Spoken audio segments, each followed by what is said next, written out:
Hi అండి.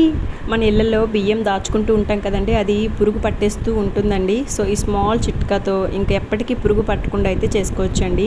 ఇలా tissue తీసుకొని ఒక టేబుల్ స్పూన్ సాల్ట్ వేసుకొని హాఫ్ టేబుల్ స్పూన్ పసుపు యాడ్ చేసుకోండి.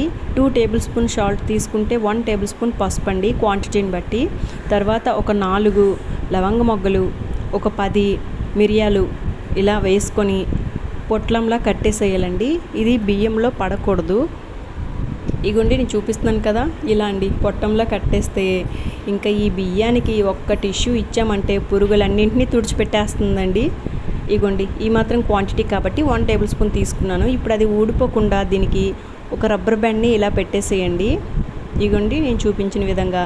ఇంకా అది ఎప్పటికీ ఊడదండి. ఇలా బియ్యం మధ్యలో పెట్టేసుకోవాలండి. వీడియో యూజ్ అనిపిస్తే లైక్ చేయండి, ఛానల్ ఫాలో అవ్వండి. Thanks for watching. Thank you. Bye bye.